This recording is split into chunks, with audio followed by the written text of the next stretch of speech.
আজান চলাকালীন সময় সেহরি খাওয়া যাবে কিনা, বা সেহরি খাচ্ছেন এমন তো অবস্থায় যদি আজান হয়ে যায় তাহলে আপনার করণীয়টা কি হবে? আপনি কি খাওয়া বাদ দিবেন নাকি আপনার খাওয়াটা চালিয়ে যাবেন?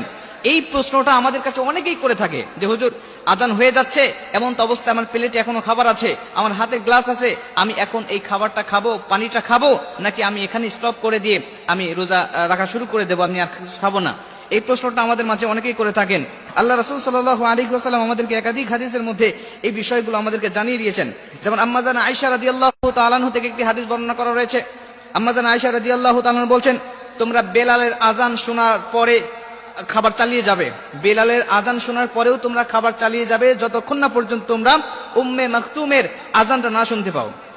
মানে হযরত বেলাল রাদিয়াল্লাহু তাআলা আনহু যখন আজান দিতেন তখন মানুষগুলোকে জাগানোর জন্য, সাহরি খাওয়ানোর জন্য, মানুষগুলোকে ঘুম থেকে জাগ্রত করার জন্য তিনি আজান দিতেন।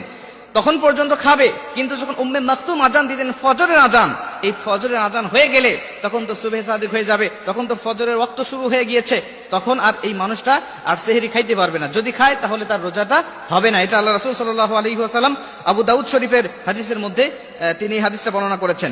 তবে আল্লাহ রাসূল আমাদেরকে কিছু ছাড় দিয়েছেন। আল্লাহ রাসূল যেমন আবু দাউদ শরীফের 2350 নম্বর হাদিসের মধ্যে আবু হুরায়রা রাদিয়াল্লাহু তাআলা আনহু হাদিসটা বর্ণনা করেছেন।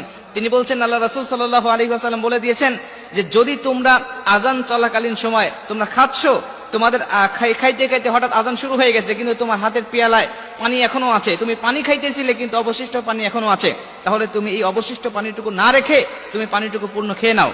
তুমি তৃপ্তি সহকারে পানিটুকু খেয়ে নাও, তবে পুনরায় আবার তুমি পানি নিবে না, পুনরায় তুমি আবার প্লেটে ভাত নিবে না।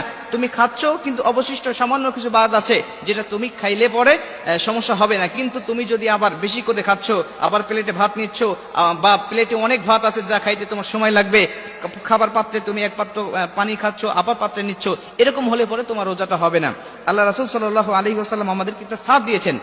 এই জন্য আমাদেরকে একটু চিন্তা করতে হবে যে আজান যখন শুরু হয়ে যাবে, আজানের শুরুর আগেই, এখন তো ডিজিটাল যুগ জামানা, আমাদের প্রত্যেকের হাতে মোবাইল থাকে, ঘড়ি থাকে, আমরা যদি চিন্তা করি যে আমাদের সেহরির সময়ের শেষ সময়ের অন্তত 5 মিনিট আগে আমরা খাওয়াটা শেষ করব, তাহলে অবশ্যই আমাদের পরিপূর্ণ হকটা আদায় হবে। কিন্তু আমি যদি আজানের অপেক্ষায় থাকি, অনেক মসজিদে আছে, দেখা যায় অনেক ভাইরা আছেন যে এলাকার বিভিন্ন মহল্লায় মসজিদ হচ্ছে, আজান হচ্ছে, এখন চিন্তা করে যে এটা তো আমাদের মহল্লার মসজিদ নয়, অমুক মহল্লার মসজিদে আজান দিচ্ছে, আমাদের মহল্লার মসজিদ যখন আজান দিবে তখন আমি খাওয়াটা শেষ করব।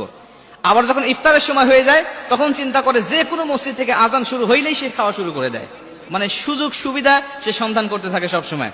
এজন্য আমরা চেষ্টা করব যখনই যে মসজিদে আজান হোক না কেন, আজান শুরু হয়ে গেলে আমরা খাবো না, আর ইফতারের সময় ঠিক যে কোনো মসজিদে আজান হয়ে গেলে আমরা সঙ্গে সঙ্গে ইফতারটা করে নেব। তাহলে আল্লাহ পাক আমাদেরকে অবশ্যই কল্যাণের মধ্যে রাখবেন। জোরে কোন সুবহানাল্লাহ।